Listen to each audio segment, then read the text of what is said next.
Hey everyone, welcome back and happy Saturday.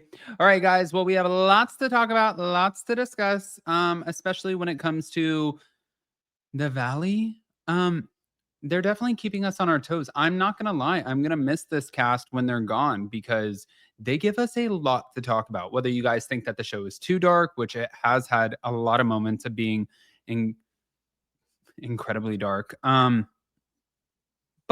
we're still talking about it. So I guess that's what we're going to continue to do. Now, before we jump in, if you guys have not, go ahead, pop off in the comment section. If you're not subscribed, get subscribed. Don't forget to hit that notification bell, and let's jump right in.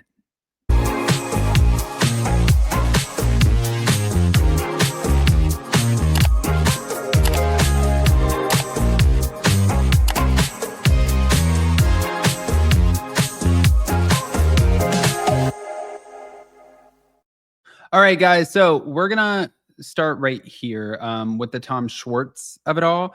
Now, you guys know that Tom Schwartz was my boss at TomTom. I always make jokes because he was the only ever boss that I've ever had that literally on Gay Pride walked in. It was our first Gay Pride at TomTom, and he handed me a joint and said, "Somebody gave me a joint outside. Do you want it?" And I was like, "Sure."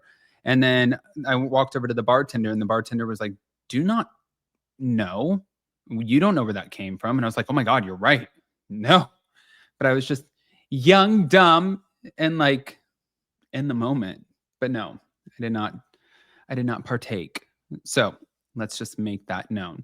Now, with that, Tom Schwartz has always been a sweetheart to me, but I know he's gotten a lot of shit, especially because he's aligned himself with the likes of Tom Sandoval and now Jax Taylor. But he ended up going on Watch What Happens Live, and he shared a few updates. He revealed that he recently got a heartfelt message from his ex, Joe, but she's still blocked on his end. So he got an email, and he emphasized it's so not like me to block someone, and he plans to potentially unblock her sometime in the next few months. I don't blame him for blocking her, and I don't blame her for speaking out. I like to play devil's advocate with every situation.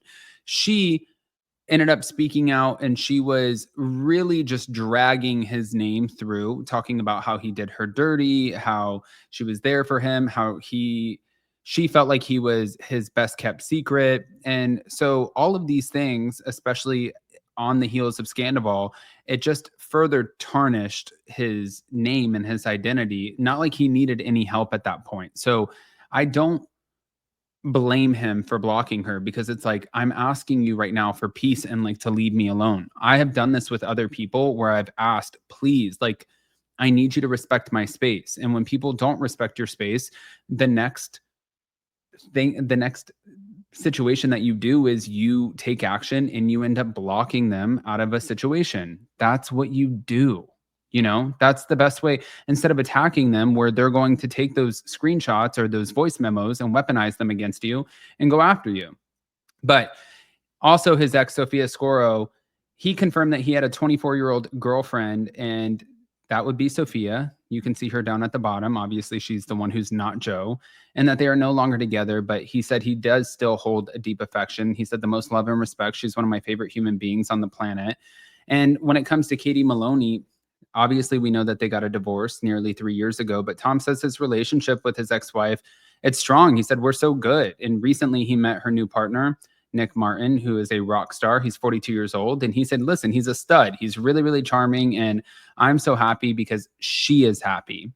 And he noted that he and Tom Sandoval, they are in a better place right now. But he admitted that there was some resentment in the past due to Sandoval's affair with Rachel, but they've since healed those wounds. And I think that at the end of this, it cost him a lot of money. It cost him his business. Do I think that Tom, like Schwartz and Sandy's, do I think that that was going to last forever? No. But do I think that this expedited the end of that bar? Yes, 1,000,000%. They were flooded with 1-star reviews and people who were boycotting that bar. But he was asked also on Watch What Happens Live about his dating preferences, and he joked because he was given a few options, and Paige DeSorbo, it was Brittany Cartwright, I think one other person, but he initially teased that Brittany would be the one because he thinks that it would make like for such a good, a hot moment, right? But he said, listen, Paige is so hot right now and she's so funny with the Giggly Squad. And as far as him living next to Jax Taylor, he clarified that living besides Jax has been very peaceful. Despite his 201 days of sobriety, Tom wouldn't call him cured, but respects Jax's privacy in that they do have these boundaries.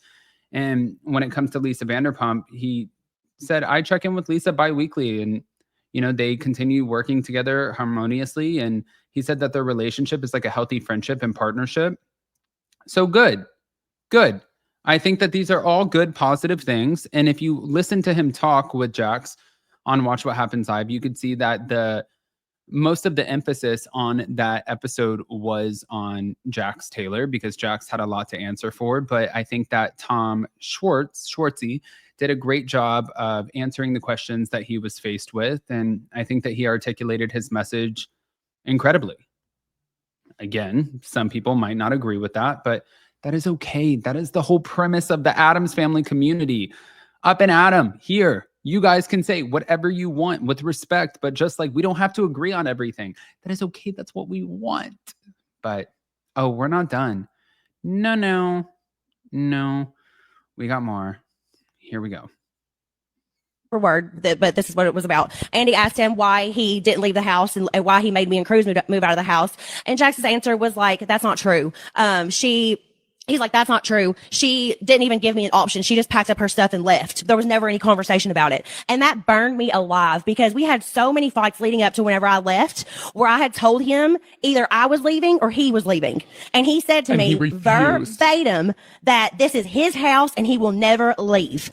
Period. Knowing that meant that me and Cruz had to get out of the house. So for him to say that on Watch What Happens Live, that really upset me. I even texted him afterwards and I was like, I will be clearing this up because how dare you say that? After I had been, I was in like 6 different Airbnbs or something crazy during this time. And I had offered him numerous times that he could switch with me and me and Cruz could move back into our home and Jax could stay in the Airbnbs that I was paying for. And he said no. So let's just make that very clear. I just wanted to make that clear because that's not fair for me. And that was a very hard time for me. And I just wanted to make sure that was clear. But this isn't word for word, but this is what it was about. Andy asked him why. Here's the thing that I know that Brittany wants to sit here and clear up a lot of things that Jax says. But, I feel like we do involuntarily R&D, research and development for Bravo by hosting these live chats and also posting these videos and collecting the comments and creating the conversation, right? Even on upandadamlive.com. I think that we do a lot of R&D.